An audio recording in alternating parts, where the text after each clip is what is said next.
What up, guys? Welcome back to my YouTube channel. I'm Matt Wyatt. So, I recently went out to go see the new film called Furiosa, a Mad Max saga, and it's directed by George Miller, who has returned to the franchise again. When I found out that he was going to do a prequel story, I was not that quite interested, but I was willing to give him the benefit of the doubt because it's George Miller. He directed all the Mad Max film movies. Fury Road was definitely arguably one of the best action films ever made. It was definitely incredible. I loved Fury Road, and it won many Oscars, and it got a nomination. And I cannot believe that a film like this was able to get so many Oscar nominations. It's insane. I'm someone who is not like a hardcore fan of the franchise. I'm not, but I enjoyed some of the previous Mad Max movies with Mel Gibson, and it is part of the continuity to the franchise. I enjoyed the first one. I thought The Road Warrior was probably my favorite of the franchise. We can all agree that Beyond Thunderdome, the third movie, was a big letdown. It was my least favorite of the whole franchise. And when years later, when he announced that he was going to do a Fury Road movie that was taking place in the time period of the Road Warrior and Beyond Thunderdome, that was going to be interesting. And then you had Tom Hardy playing the role, and then you see him teaming up with Charlize Theron, which she's playing Furiosa. That's where her character debuted, and I thought that Furiosa, which played by Charlize Theron, stole the spotlight. So this is a prequel story of Furiosa before we knew her to be in Fury Road, before she teams up with Mad Max in the movie. She gets snatched up by a bunch of horde of bikers and a warlord, Dementus. She gets snatched up from her homeland called the Green Place of all mothers, and her mother gets killed by the warlord himself. And Dementus is played by Chris Hemsworth. And we spend the first half of the film with her with Furiosa as a child learning how to survive. And we focus a lot more on Dementus's character played by Chris Hemsworth. And I thought Chris Hemsworth was absolutely brilliant in the movie. And when I found out that Anya Taylor-Joy was playing the younger Furiosa, I was like, wow, great casting, because I think Anya Taylor-Joy is a tremendous actress, and I had no doubt that she was going to pull it off. I literally thought that at the time that Charlize Theron was going to play Furiosa again in the prequel for the present current time before the events of Mad Max Fury Road. But I've heard about the drama on set with her and Tom Hardy when they were working on the film, that they didn't get along, and she probably, and from what I've heard, I don't know if this is true, don't quote me on it, I'm just going by the sources from what I've heard, that she did not want to come back to do the prequel story, so they went and got Anya Taylor-Joy. But I will say that Anya Taylor-Joy knocked it out of the park playing the younger Furiosa. I think she is tremendous in the film. Sure, she didn't have as many lines. She only had like 13 lines out of all the characters that we see in the movie, especially Chris Hemsworth. But you get why that she didn't have many lines in the movie when you spend her time with her character. She's on a revenge quest, and she's spending years in the shadows after she was snatched away from her homeland, and her mother was killed by the warlord himself, and she's been in the shadows trying to survive and put together of to what it means to find her way home. I thought she was definitely tremendous. The action in the set pieces, George Miller is great at doing a lot of crazy, bombastic, practical effects of the car motorcycle chases in the apocalyptic wasteland in the desert. I loved it. I mean, he continues to knock it out of the park. The choreography with most of the stuff was done practical. There were some CG stuff that they tinkered in, but I really need to watch behind the scenes to really know what they've shot was done practical and what was done on the green screens. But will get the negatives out of the way.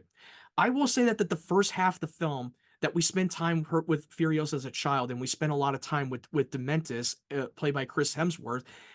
I felt like it kind of dragged on a little too long, and I wish they would have like trimmed down to 20 to like 10 to 20 minutes of the runtime, because I felt the length. And this movie's supposed to be around the 2 hours and 20-minute range.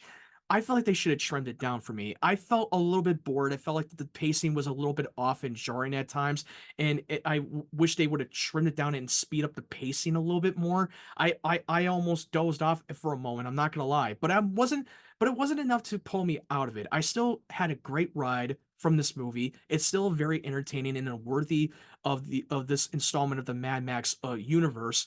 And it really showed you the expansion of the other side of the wasteland that we haven't explored yet in this Mad Max world. Piggyback from what I said before about Furiosa only having like 13 lines in the movie, you get why she didn't have this many lines. Because it makes sense when you watch it in the context of the film. She basically became the Mad Max figure, because you look back on the other previous Mad Max movies, like you don't see a lot of dialogue in his character, but he's also known as the myth of the legend of the Mad Max, where you're seeing them telling the stories of the tales of the tall tales about him, and it kind of felt something similar to that. There are lots of scenes that were so difficult to watch at times.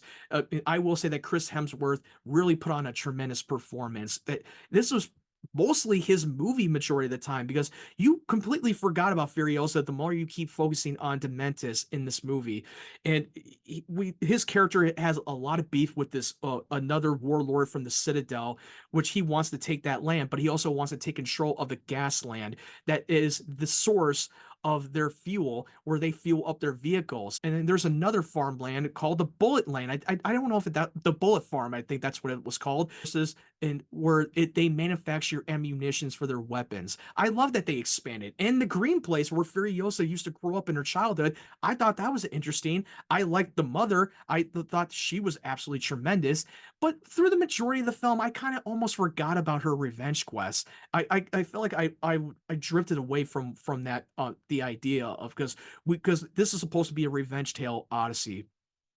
But overall, I still really like this movie. Do I think it's in my top 10, top 5 favorite movies of the year? No. Is it better than Fury Road? No. Fury Road was definitely a far better movie. But I still think that if you're a fan of Mad Max Fury Road and you're a fan of the franchise in general, there's no doubt that you're going to have a good time. But I will say that you will feel some of the length of the film that kind of it had dragged on a little too long, but you still have a fun by the time you get to the end of the film. And they did a good job of telling her story. But is it a story that we really needed? I'm gonna give you my opinion. No, we didn't really need an origin story, to be honest with you. I'm still like ready to get back to seeing Mad Max again. I want to see the legend to return to the screen, and I hope that we do get another a Mad Max movie. That maybe it's a follow up to Fury Road, or maybe they want to tell a post story of the Beyond Thunderdome, like the aftermath of Thunderdome. Where I mean, I gotta go back and rewatch these other films to refresh my memory of where it went, because I haven't watched those movies in a long time.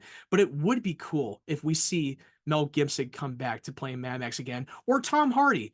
Like I will be fine either way. But even though that Tom Hardy did fine in the movie, but I wasn't blown away by him as Mad Max. I think that Mel Gibson did a better job. But you know what? That's just my opinion.